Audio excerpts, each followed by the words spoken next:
Okay, this is Yaakov, Berachot. This section is called Added Prayers at the conclusion of Shemoneh Esrei. The Gemara continues, Rabbi Elazar, at the conclusion of the Shemoneh Esrei, used to recite the following.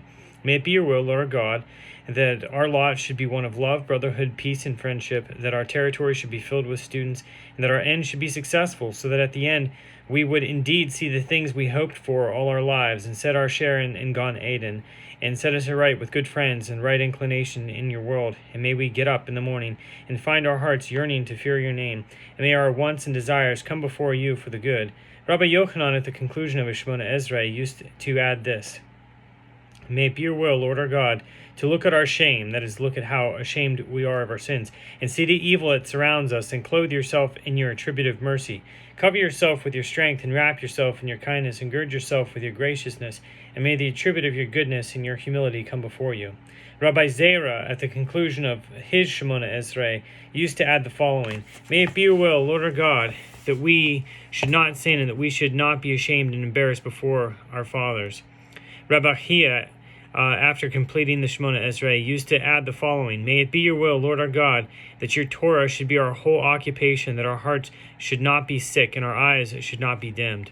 Rav, upon completing the Shemoneh Esrei, used to add the following. May it be your will, Lord our God, to grant us long life, a life of peace, a life of goodness, a life of blessing, a life of sustenance, a life of physical health, a life in which there is fear of sin, a life in which there is no shame or humiliation, a life of wealth and honor, a life in which we will have love of Torah and fear of heaven, a life in which our heartfelt request will be fulfilled for the good. Rebbe, at the conclusion of his Shemoneh Esrei, recited this. May it be your will, Lord our God, and the God of our forefathers, that you rescue me from brazen men and from brazenness, from an evil man, an evil mishap, an evil companion, from the evil impulse, from an evil neighbor, the destructive spiritual impediment, a harsh trial and a harsh opponent, whether or not he is a member of the covenant. Rebbe prayed all these things, even though there were Roman soldiers at Antoninus, and Rabbi Yehuda Hanasi's friend had appointed to protect Rebbe at all times. Rav Safra, at the conclusion of his Shemoneh Esrei, used to add the following. May it be your will, Lord our God, to establish peace among the heavenly family and among the earthly family, meaning the Torah scholars, and among the students who study your Torah, whether for its own sake or for ulterior motives. And may it be your will that those who do so for ulterior motives will ultimately come to study the Torah for its own sake. Rabbi Alexandri, at the conclusion of his Shemoneh Esrei, used to add this.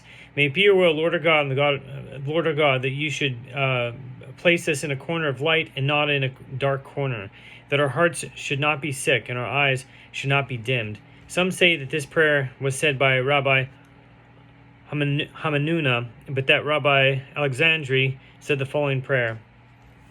Master of the universe, it is obvious and known to you that we really want to do your will.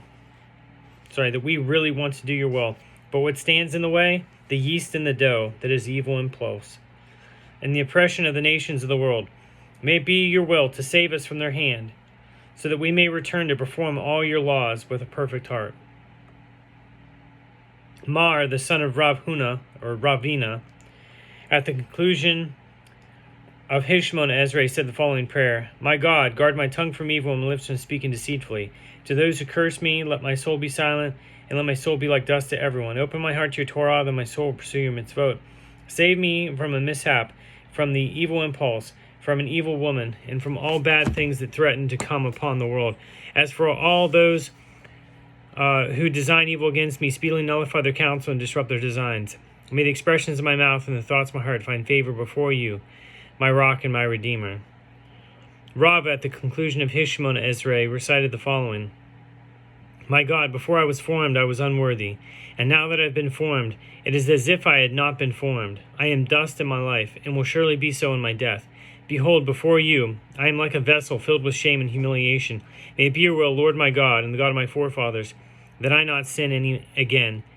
And what I have sinned before you, may you cleanse with your abundant mercy, but not through suffering or serious illness. This was the confession of Rav Hamanuna Zuti on Yom Kippur, when Rabbi Sheshet fasted, and he said the following after he concluded his Shemoneh Esrei. Master of all the worlds, you know very well that in the time of the Beit HaMikdash was standing, if a person sinned, he brought a sacrifice, and although only its fat and blood were offered on the altar, his sin was thereby forgiven. Now I have fasted, my fat and blood have diminished. May it be your will, therefore, that you consider my fat and blood that have been diminished, as if I had offered them on the altar, and accept me favorably. And you'll notice that many of those prayers are actually integrated into our davening. So, very good, very good.